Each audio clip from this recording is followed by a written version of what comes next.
좀 부족하지만 제가 이제 레위기 개관에 대해서 잠깐 말씀을 드릴게요. 먼저 기도하고 시작하겠습니다. 하나님, 우리가 레위기를 나눕니다. 하나님, 이 시간 하나님만 영광 받아주시고 하나님만 드러나는 시간 될 수 있도록 주님 도와주시옵소서. 감사하고 예수님의 이름으로 기도했습니다. 아멘.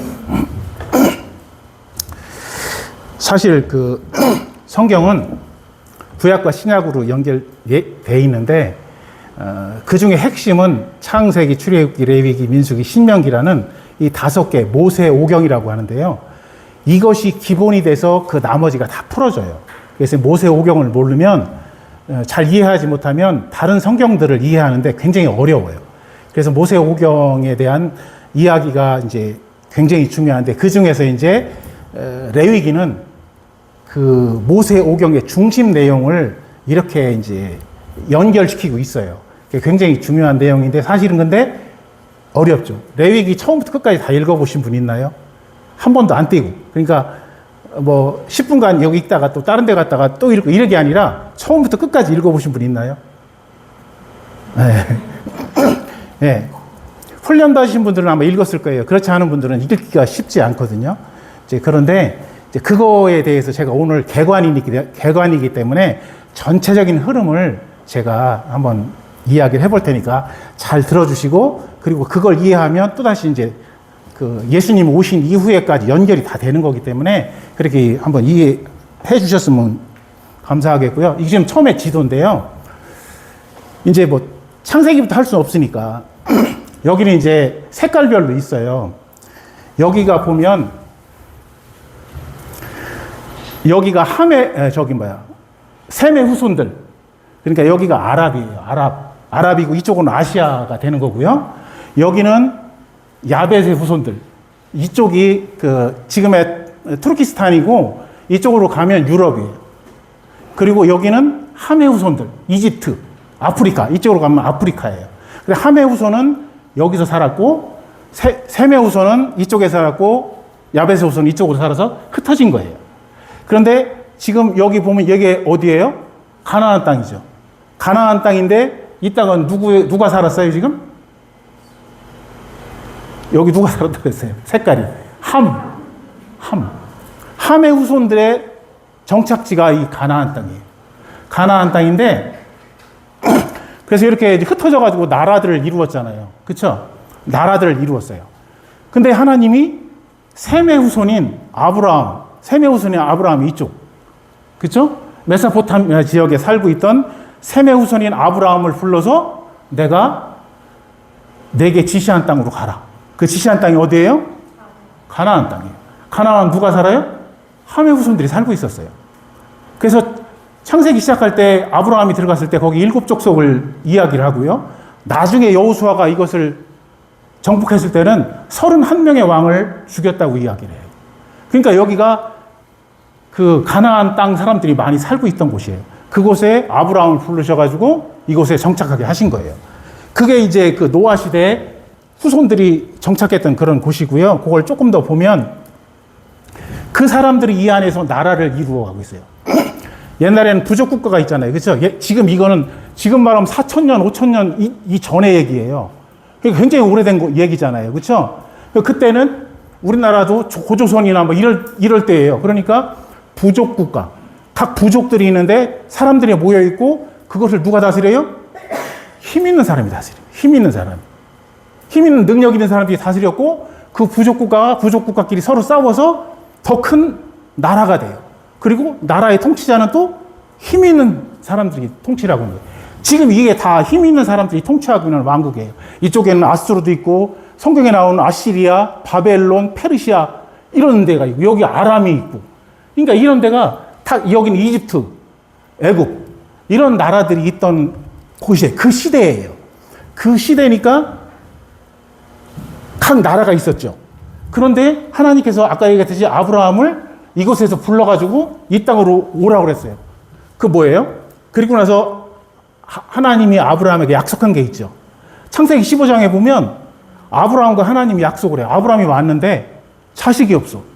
자식이 없는데 롯과 연관된 그런 건데 그걸 이야기할 건 없고 어쨌든 이런데 자기는 아들이 없으니까 나를 축복해 주시려면 내 후손 엘리에셀, 그러니까 자기 종, 아니면 롯, 이런 사람들 축복하라고 이제 그렇게 얘기했는데 아니다. 하나님은 내가 내게 약속하겠다. 언약을 주겠다 그래요.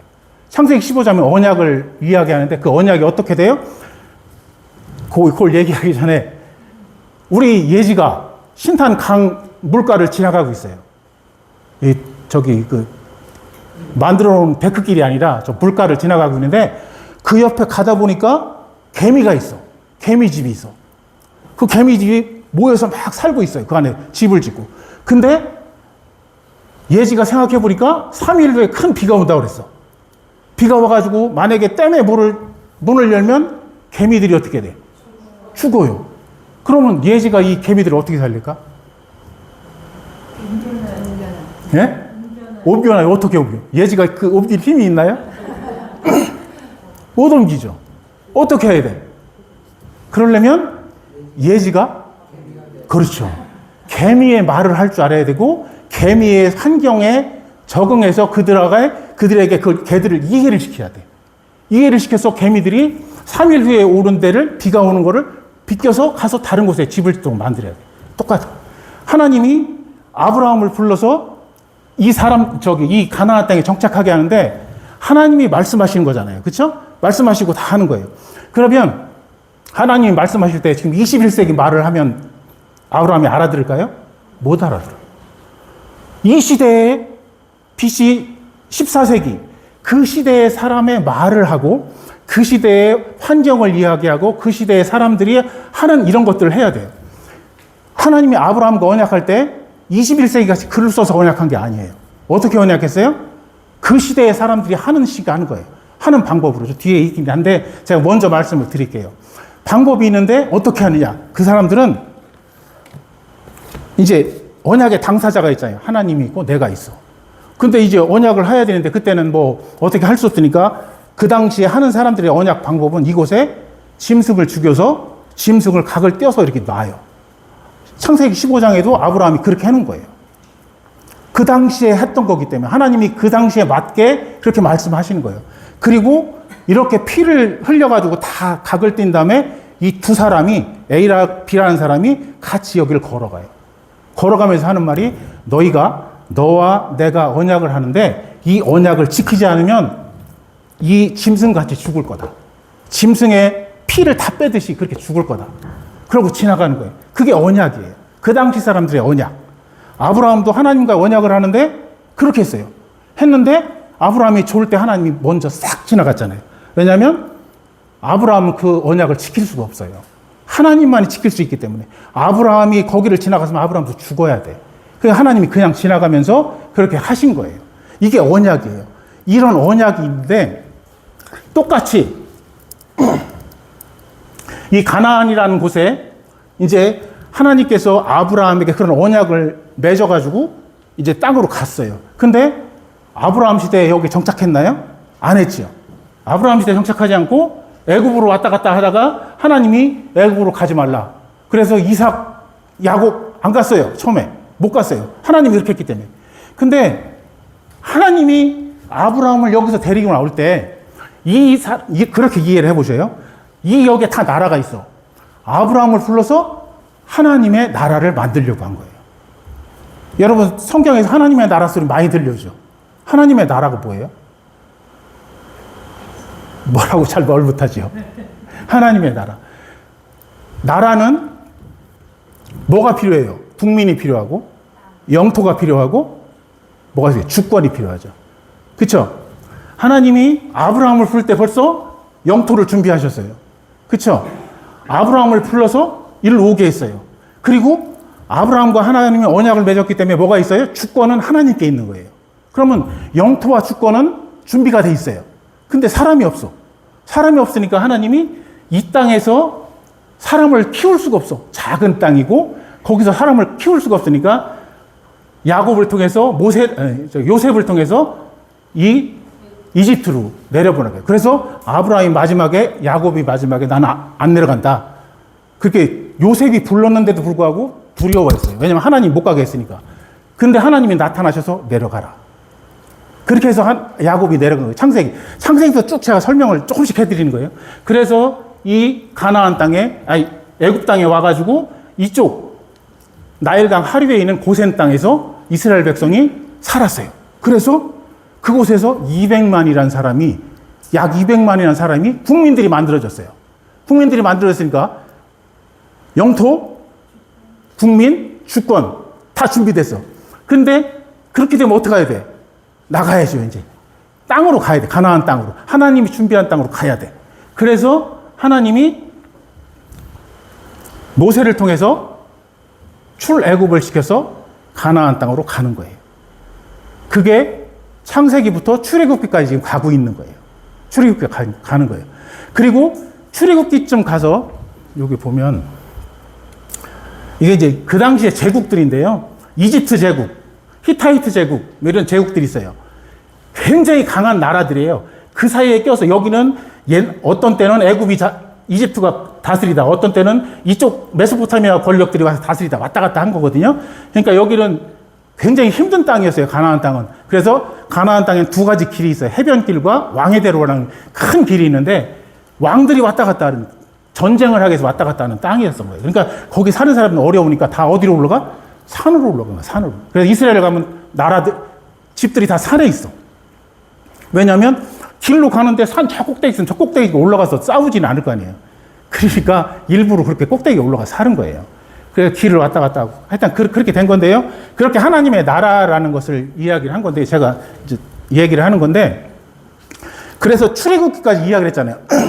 출애굽해서 광야로 나왔어. 그렇죠? 나와가지고 광야에서 생활을 하는데 하나님이 이스라엘 백성들이 광야에서 어디로 인도를 했어요? 시내산으로 인도했어요. 봐요. 창세기는 뭐 이런 것들을 쭉 얘기하는 거고요. 출애굽해서 애굽을 떠났어요. 그리고 나서 여기가 이제 시내산 이야기예요. 시내산 이야기인데 와가지고 시내산에 도착했어요. 시내산에 도착해가지고 하나님께서 거기서 이스라엘 온 백성하고 뭐를 맺어요? 언약을 맺는 거예요. 언약을. 온 세계가 다 내게 속해 있으나 나는 너를 선택해서 너를 내 민족으로 삼겠다. 그래서 내가 내 말을 들으면 위대한 민족이 되게 하겠다고 이야기를 한 거예요. 그러니까 모세를 중재자로 이렇게 세운 거잖아요. 그래서 모세가 중재자로서 백성들에게 묻고 백성들은 다시 그렇게 하겠습니다 라고 이야기를 한 거예요. 그러니까 하나님과 언약을 맺는 거예요. 언약을 맺어서 여기서 하나님의 나라가 가시적으로 보이는 하나님 나라가 시작되는 거예요. 하나님의 나라가 시작해서 언약을 맺으니까, 그러니까 언약을 맺어서 나라가 형성됐으면 뭐가 필요해요? 다스릴 수 있는 법이 필요한 거예요. 법이. 그렇죠? 그래서 하나님이 출애굽기 19장 이후에 언약을 맺은 이후에 뭐를 줘요? 율법을 주는 거예요. 율법을. 그래서 지킬 수 있는 법이 되는 거예요. 그래서 하나님이 율법을 준 이후에 하나님께서 뭐라고 했어요? 모세에게 뭐를 또 만들려고 그랬어요? 성막을 만들라. 그랬죠? 하나님께서 그 시대에 맞게 하는 거예요. 지금 말하면 신전과 같은 거예요. 근데 하나님께서 자기가 거할 수 있는 성막을 만들으라고 하는 거예요. 그러니까 다른 민족들은 다 왕이 있어요. 그렇죠? 왕이 다스리고 있어.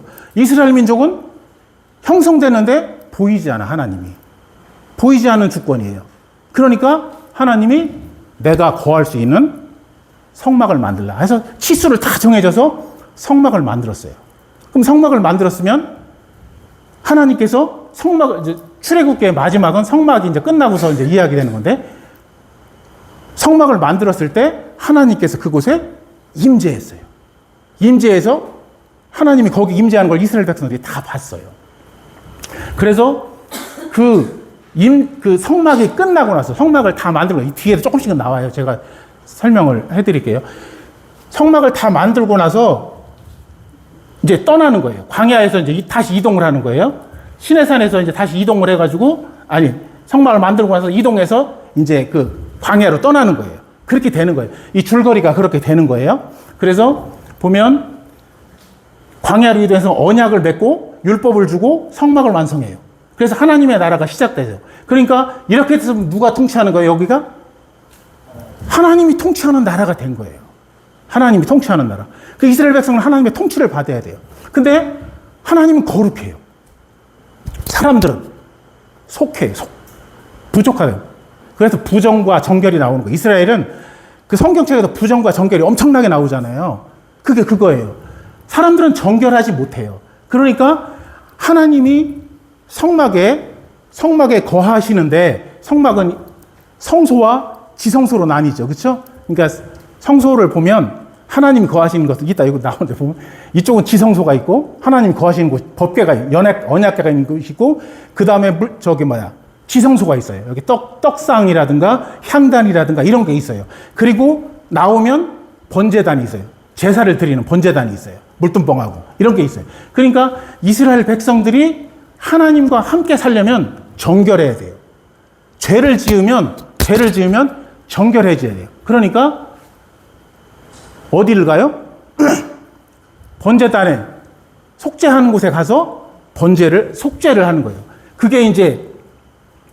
그게 제사제도예요. 레위기에 있는 제사제도예요. 그 제사제도를 그렇게 준 거예요. 그래서 하나님과 거하면서 같이 살아갈 수 있는 방법을 준 게 이 레위기예요. 그러면서 함께 살아가는데 하나님과 함께 살아가는 데 있어서 중재 역할을 할 수 있는 게 필요했어요. 직접 하나님과 만날 수 없으니까 중재자의 역할이 필요한데, 그게 누구예요? 제사장제도예요. 제사장제도. 하나님이 제사장을 아론과 그 아들에게 너희들은 평생 제사장이다. 제사장은 대를 잇는 거예요. 누가 제사장이 될 수 없어. 이제 아론의 후손들만 제사장이 되는 거예요. 그래서 제사장 위임식을 합니다. 너는 이스라엘의 영원한 제사장이야. 그래서 위임식을 하고, 그리고 그 제도를 만드는 거예요. 그게 레위기입니다. 그래서 레위기는 뭐냐면 하나님과 만날 수 있는 그런 길을 열어주는 것이 레위기예요. 잠깐만요. 아우, 목이 너무 말라.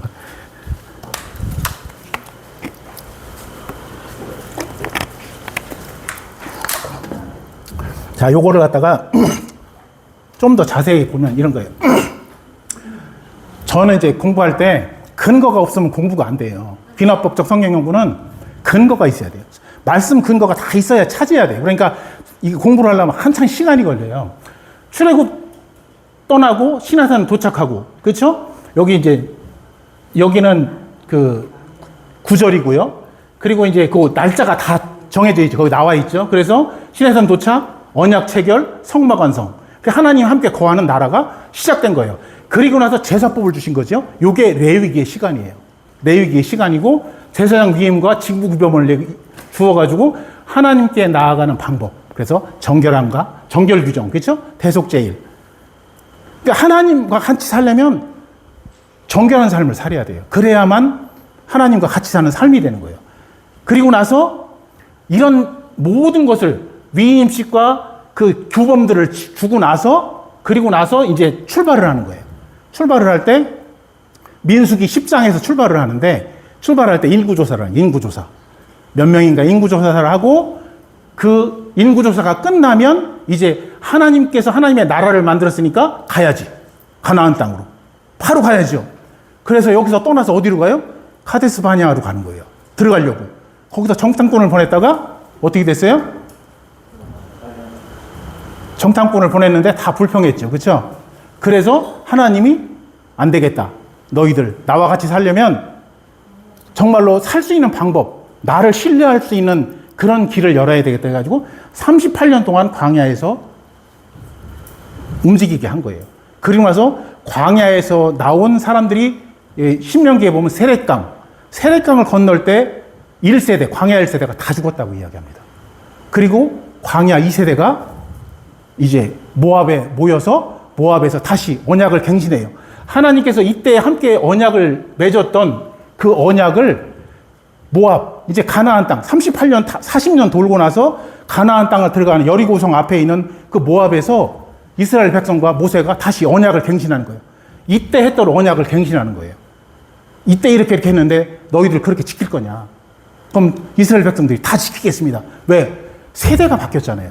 이때 언약했던 사람들은 1세대에 1세대. 근데 여기서 갈 사람은 2세대예요. 사람은 죽어야 돼. 죽기 때문에 계속해서 언약을 갱신합니다. 하나님은. 아브라함에게 했던 약속을 이삭이 갱신해서 이삭에게 얘기해요. 이삭이 죽고 나니까 야곱에게 또 언약을 갱신하는 거예요. 언약은 계속해서 이렇게 갱신됩니다. 하나의 언약이 있지만 이 언약이 세대가 시간이 흐르면서 계속 언약을 갱신하면서 나아가는 거예요. 그래서 모압에서 언약을 갱신하고 나서 가나안 땅에 들어가는 거예요. 그게 들어가서 있었던 일이 사사기예요. 요게 창세기부터 신명기까지 내에는 모세 오경 내에 있는 이야기예요. 제가 아주 간단하게 이야기를 한 거예요. 그 이야기예요. 근데 그 이야기 중에서 레위기의 이야기를 우리가 조금 더 이제 알려고 하는 거예요. 아까 얘기했듯이 언약이라는 게 있어요. 언약은 굉장히 중요한 거잖아요. 지금도 여러분 집을 살려면 계약을 맺잖아요. 그렇죠? 계약을 맺으면 그것을 통해서 그 집을 살 수 있는 거잖아요. 그렇죠? 그래서 그건 약속 언약, 평등한 언약이에요. 그래서 나와 정기수 장로님이 계약을 해서 이건 평등 언약이에요. 정기수 장로님이나 나랑 똑같으니까 계약을 하는 거예요. 그래서 그것이 이제 아브라함과 아비멜렉 뭐 이런 식으로 똑같이 개인과 개인 간 그 정도의 언약을 하는 거예요. 그 다음에 종주권 언약이라고 있는데 이건 불평등 언약이에요. 아람이라는 나라가 있는데 아람이라는 나라가 있어요. 그 사람들이 쳐들어와서 이스라엘을 멸망시켰어. 그러면 멸망시켰으면 그걸로 끝나는 건가? 아니에요. 언약을 맺어요. 똑같이. 언약을 맺어서 지금 내가 이렇게 언약을 이렇게 해서 너희들 했으니까 너희는 무엇을 지키고 또 돈을 얼마씩 내고 1년에 얼마큼 뭐를 갖다 주고 이런 언약을 맺는 거예요. 그게 종주권 언약이에요. 지배자와 피지배자가 간 그 언약이에요. 그래서 이 시내산 언약이나 모압 언약이나 이런 것들이 종주권 언약이라고 하는 거예요.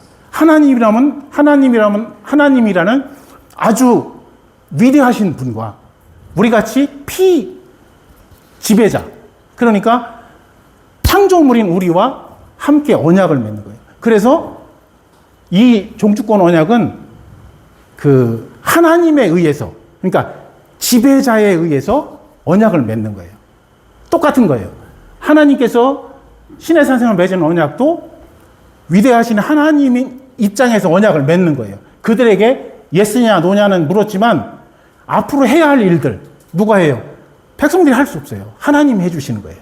그래서 하나님이 그렇게 언약을 맺게 하는 거예요. 이게 종주권 언약이에요. 그래서 보면 신의 산 언약도 이게 다 있어요.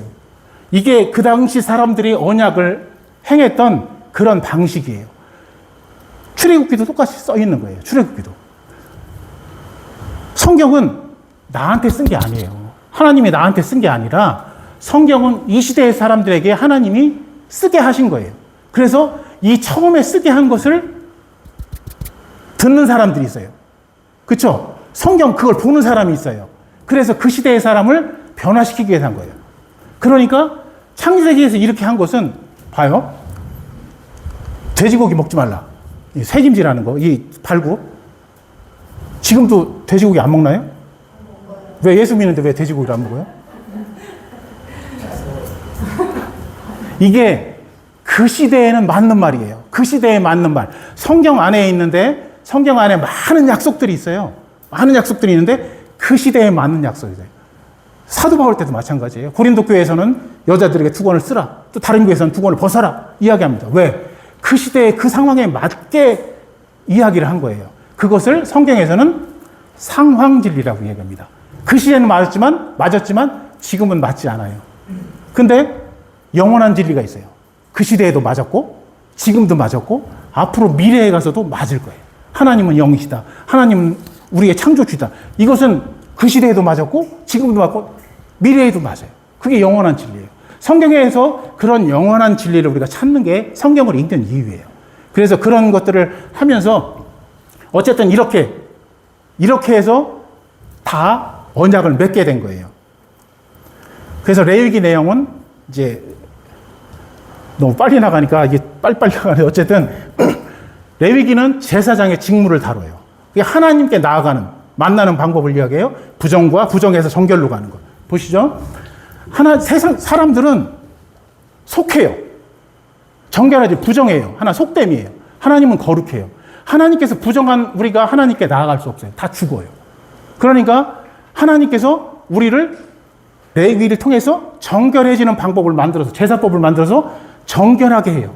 그래서 정결하게 해가지고 하나님께 가는 거예요. 하나님은 교통할 수 있는 거예요. 이렇게. 그래서 정결하게 되는데 그것이 율법이에요. 율법이고 레위기법이에요. 율법인데 그 율법을 지키고 행하고 방법을 이렇게 해주는 것이 제사장들이에요. 그래서 그런 것들이 이 레위기의 내용이에요. 그래서 하나님과 함께 살아가기에 필요한 여러 가지 지시사항, 이런 것들이 여기에 적혀 있어요. 주로 제사, 정결, 절기, 특별한 날에 대한 규칙들, 이런 걸 다뤄요. 그리고 제사장 업무 전반에 대해서 이렇게 다루고 있는 거예요. 이게 레위기의 수평이에요. 레위기를 이제 우리가 볼 때 숲을 본다고 하는 거예요. 레위기 전체를 보는 거예요.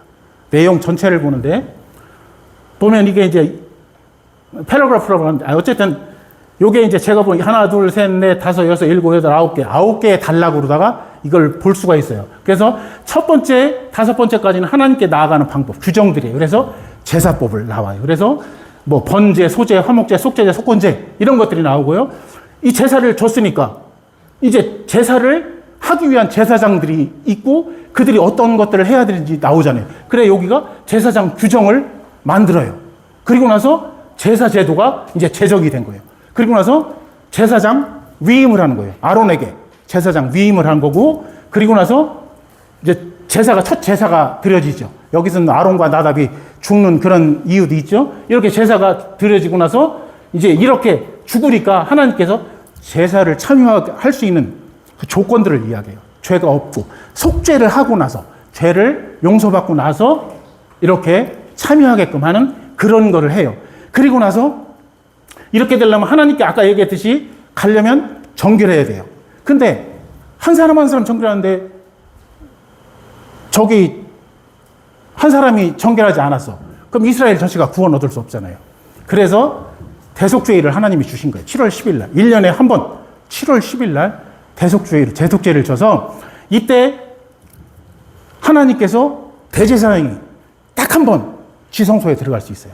지성소에 들어가기 위해서 뭐 7번을 왔다 갔다 하는데 어쨌든 자기 죄와 이스라엘 백성들의 죄와 모든 죄를 용서함 받는 제사를 드리고, 그리고 나서 지성소에 들어가는 거예요. 지성소에 들어가서 하나님을 만나는 거예요. 그래서 거기서 다시 이 속죄의 피, 이 제사를 드리면서 그 피를 뿌리면서 죄를 용서받는데, 그 피를 가지고 지성소에 들어가서 지성소의 번제단에 이렇게 바르고 뿌려요. 그리고 나서 하나님께 이스라엘 전체의 죄를 용서받는 거예요. 이게 대속죄일이에요. 1년에 딱 한 번 하는 거예요. 그렇게 대속죄일을 하고, 그리고 나서 아세셀 염소라고 해가지고 그 한 흠없는 염소를 가지고 와서 그에게 이스라엘 전체의 죄를 전가시키는 거예요. 전가를 시키는. 그러니까 이스라엘 백성들이 죄가 있는데 그 죄를 이 염소가 다 갖고 갔다, 이거예요. 그렇게 전가를 시키고 나서 이 염소를 끌고 가요. 그리고 나서 광야로 보내는 거예요. 그 광야로 가다 어디서 죽을 거 아니에요. 그렇죠? 그렇게 만드는 거예요. 그러니까 이스라엘 백성의 죄는 완전히 없다, 이렇게 얘기하는 그런 날이 대속죄일이에요. 이것이 신약과 연관이 된 거예요.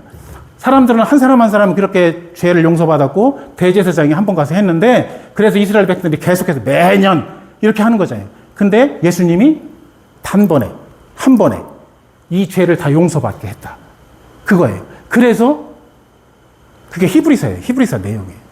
그렇게 됐다는 거예요. 어쨌든 이렇게 된 것이 이제 하나님께 나아가는 방법을 이야기하는 게 요까지 16장까지의 내용이고, 그 다음에 17장부터는 죄에 대한 규정들을 쭉 이야기하는 거예요.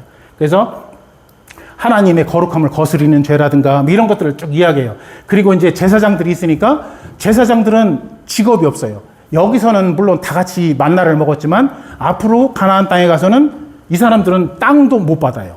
레위인들은 땅도 못 받고 그래요. 그러니까 이 사람들 어떻게 먹고 살아야 돼? 이 제사법을 통해서, 각종 제사를 통해서 그 고기를 바친다든가 계속 바치잖아요.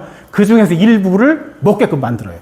그게 만드는, 그래서 제사장들이 살 수 있도록 만든 거예요. 그렇게 만든 거예요. 그리고 레위인들을 나중에 어쨌든 그렇게 됐고요.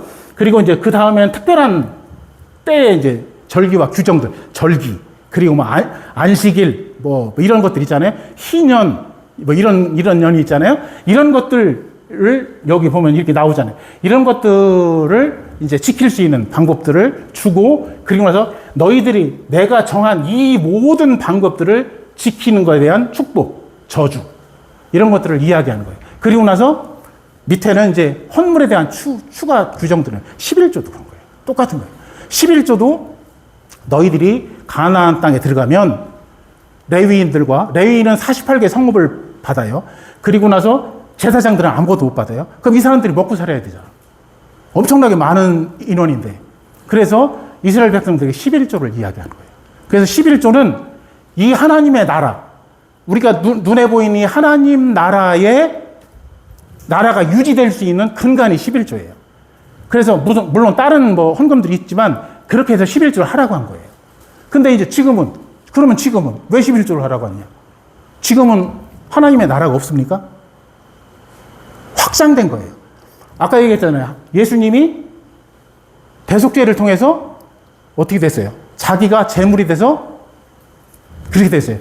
돌아가셨어요. 그래서 그것을 믿는 교회들, 우리들, 이런 사람들인 거예요. 이런 사람들은 누구의 통치를 받아요? 하나님의 통치를 받아요. 그러니까 이 하나님의 나라의 확장이에요, 지금은. 그래서 하나님 나라, 지금 온 교회, 그러니까 11조는 한 교회의 개념이 아니에요. 이 11조는 우리 작은 교회는 쓰기조차 버거우니까 이렇게 쓰는데, 이게 교회가 커가면 11조, 교회 헌금을 가지고 뭐 땅 사고 뭐 이런 거 하면 절대 안 되는 거예요. 전 세계 하나님 나라의 확장을 위해서 써야 돼. 이게 하나님의 방법이에요. 하나님의 방법. 그래서 그렇게 나가는 거예요. 어쨌든 이런 거에 대해서 여기에 다 적혀 있는 게 레위기예요. 레위기. 그러니까 레위기가 읽을 때는 어려워도 이렇게 설명을 해보면 이게 무슨 내용이다 이런 것들은 이해가 되실 수 있잖아요. 그래서 이제 이게 레위기 구조인데 이렇게 대속죄일이 가장 중요한 거예요. 이제 우리는 두괄식, 미괄식 책을 읽을 때 그러잖아요. 그렇죠? 결론이 머리 부분에 나와 있어. 아니면 끝 부분에 나와 있어. 지금 다 그렇게 사용하잖아요. 근데 성경, 이 시대의 사람들은 어떻게 했냐? 결론이 중간에 있어요. 그래서 우리가 성경을 읽을 때 잘 이해하지 못할 때가 있어요. 우리는 머리와 끝에 결론이 있는 줄 알고 자꾸 있거든요. 근데 아니야. 따지고 보면 이 당시에는 이렇게 사람들이 사용을 했어요. 중괄식이라고 해서 가운데에 결론이 나 있는 거예요. 그런 거예요. 어쨌든 이렇게 해가지고 대속죄일이 레위기에서는 대속죄일이 가장 중요해요. 죄를 용서받는 방법이에요. 정결하게 되는 방법이에요. 그게 가장 중요한 거예요. 이렇게 되는 거예요. 시간은 조금 없지만 제사법만 가지고 제가 잠깐 이야기를 할게요. 제사는 하나님께 나아가는 제사 방법에는 화제, 거제, 요제, 전제가 있어요. 그래서 화제는 완전히 태워서 드리는 거예요. 그리고 거제는 흔드는 거예요. 이렇게 위에 올리는 거예요. 이렇게 올리는 거. 우리가 보면 왜 TV에서 무당들 막 이렇게 하잖아요. 요제는 이렇게 막 흔드는 거거든요. 막 흔들어주는 게 재물을 갖고. 그러면 교회가 그랬나? 무당과 똑같은 거 아니야? 이렇게 생각할 수 있어요. 근데 이게 그 시대 사람들이 하는 방법이에요. 그러니까 하나님이 그 시대에 맞게 개미에게 말을 하듯이 그 시대에 맞게 이런 일들을 하게 만든 거예요. 그래서 그 시대에 맞는 위생법이라든가 이런 걸 해가지고 금지도 하고 그냥 먹지 말라고 하고 그런 거예요. 그게 상황 진리거든요. 어쨌든 그렇게 하는 거예요. 거제는 들었다 내리는 제세예요. 이건 하나님 거다. 하나님께 바치는 것이다. 이렇게 이제 말해주는 거예요. 요제는 가슴을 재단 방향으로 해가지고 막 흔드는 거예요. 어쨌든 이렇게 거제, 요제, 전제는 부는 거. 다윗이 다윗이라니 참. 바울이 이제 말년에 그렇잖아요. 내 삶이 이제 전제로 드려진다고. 로마 감옥에 있을 때, 마지막 로마 감옥에 있을 때 그런 이야기. 전제는 제사를 드리는 데 있어서 마지막으로 완전히 태우기 위해서 독주나 이런 것들 붓는 거예요. 기름이나 이런 걸 부어서 그 제물이 탁 타게 만들어요. 그래 하나님께 흠향되게. 그래서 여기 향기로운 제사라 이렇게 이야기해요. 향기로운 제사가 그 히브리어로 뭐냐면 하나님의 화를 누른다 이런 뜻이에요. 죄에 대해서 하나님은 무조건 죽을 수밖에 없는 거예요. 하나님 앞에서는. 그러니까 그 죄를 용서받으면서 하나님의 화를 누그러뜨린다 이런 뜻이에요. 죄를 지내면서. 이런 게 이제 이런 방법이 있는 거고요. 여기에 이제 이런 게 이제 똑같은 거예요. 하나님이 언약궤 위에 두 그룹 사이에 거하신다고 출애굽기에 나옵니다. 내가 너와 함께 할 거야. 그래서 그 땅에서 하나님께서 함께 이스라엘 백성과 함께 하는 거예요.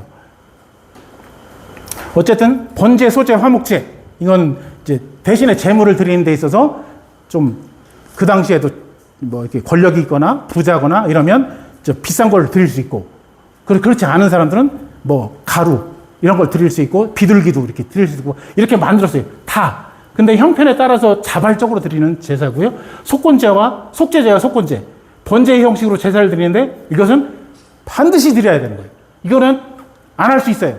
이건 서로 화목하게 하고 뭐 이렇게 하는 거, 그러니까 감사제고 이런데 속제제와 속건제는 안 할 수가 없어.